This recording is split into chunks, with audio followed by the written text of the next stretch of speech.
Presenting Miss Gypsy Queen LìB.å.d. And now it's time to divinate. Never thought magic would be real. It's from the heart, and this love will tell you what. Fortunes get revealed. Now you see what it means when you read it. Hey, it's Halloween. Come one, come all. Let's not forget. It's time for a ball. Hello, hello. I'm LìB.å.d, your gypsy queen. And no, it ain't sad. Guess what, guess what? Come in, and have a seat. And let's begin.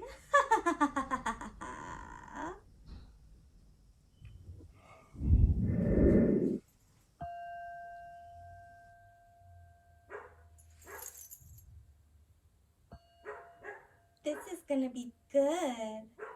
This reading for Halloween.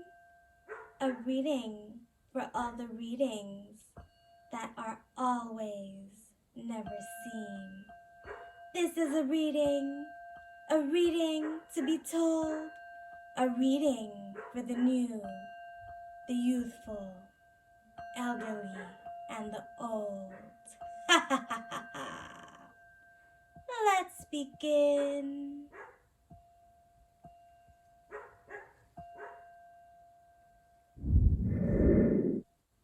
Ha ha ha ha ha. Night song.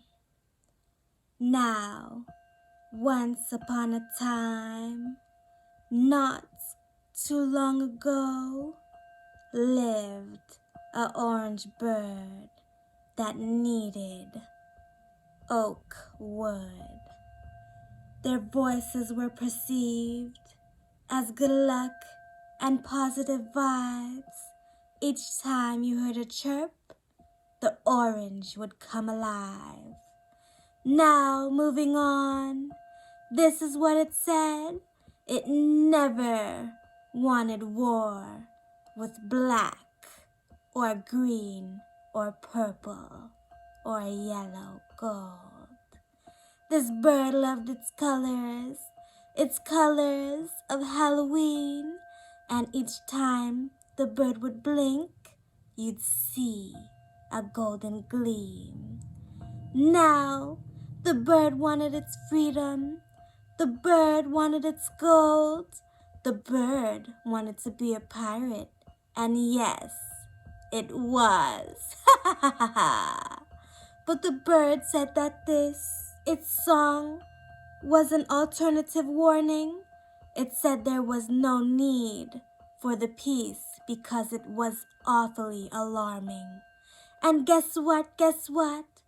This is what they said. Get that bird out of here. It's immortal. They want it dead. But that was just the Normans. The immortals loved their bird. They said, no, you'll never touch our bird.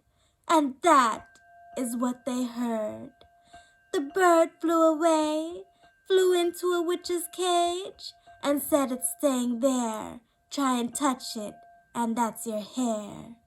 The bird said, look at this. Its feathers were on top, and when it grew its black, its bird chirp would never stop. Its chirping was there, and it was leaving awful frights.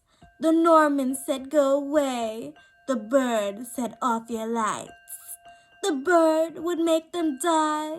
The Norman, that is.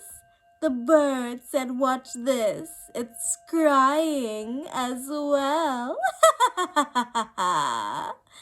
Next card.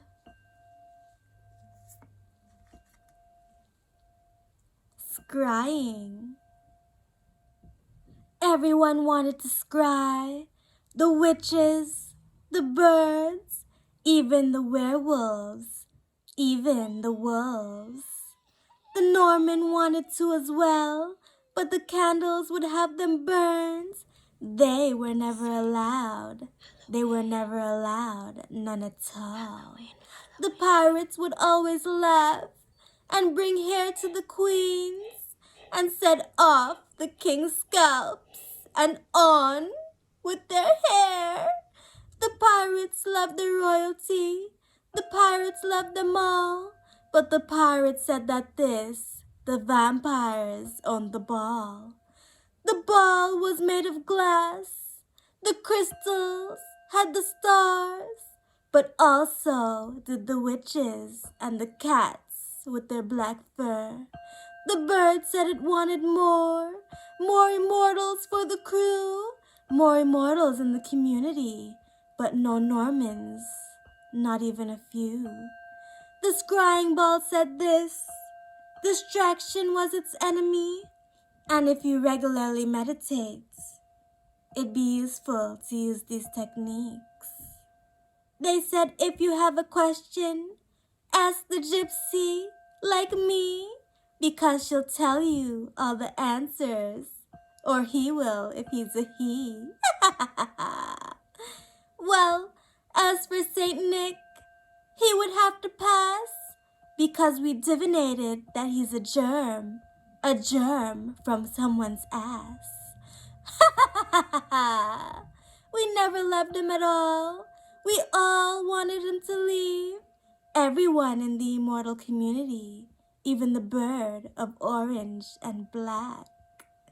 The bird made a laugh, and the chirp came out as well, and it was a warning just for him, and it was a warning for him to go to hell. They said off with your red, and off with your white, and in with the orange, and in with the black. As for the witches, they loved their orange and black as well, and they said they're never gonna fail, and they're never gonna fall. As for the Normans, they would have to hide, because the candles wanted them burned, and wanted them burned all alive. It was them who hurt the witches, and the scrying ball, and the bird, it only cared. It said how awful were those Norman, with their jealousy and their envious hatred as well. It said too bad for the witches, but their powers will always be there, and when they emerge like a phoenix, the scrying ball will be there to see it all and tell.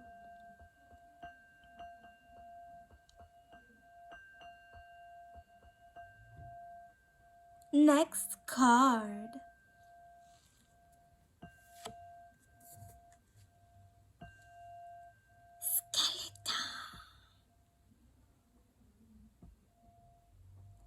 The skeleton came around and said there's no need for the fright. It didn't love its skin, but it loved its orange bird. It said who wanted to fight with nature's true loves again? No, not the Norman, but yes it was. The skeleton said, look at this. Admit it when you're wrong, if you know you're not right. Because you know you're afraid of Halloween doesn't mean it needs to go off and go out. The skeleton said that this divination is a powerful catalyst for personal growth, and if you touch any of its birds, then that's off with your nose.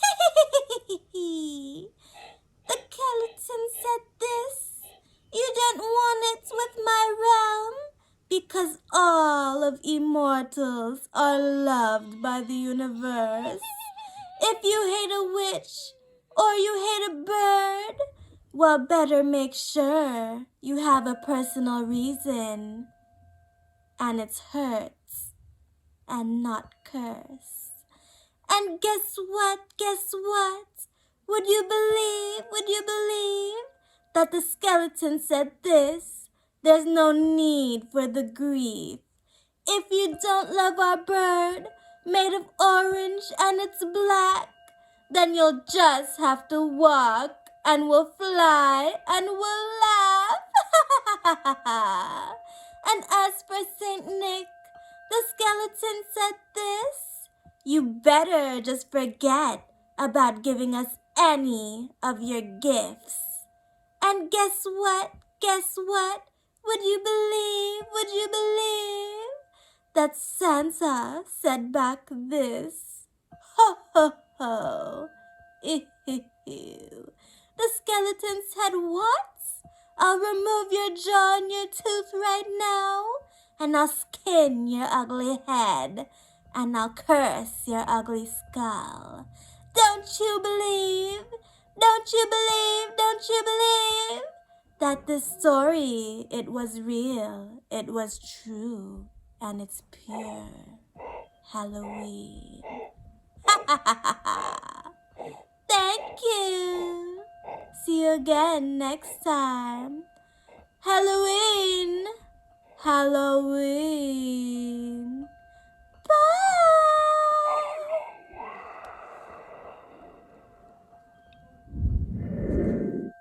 That's it for the readings. I hope you enjoyed. Wow, my cards want to say goodbye and say don't forget to like and subscribe. I know it's Halloween. We don't ever want it to leave. Well, I'm telling you it won't. And soon it will be every day. Now, I'll be seeing you next time. And you can leave a comment too. But why even bother? Gÿpsy Queen is the one that needs to speak.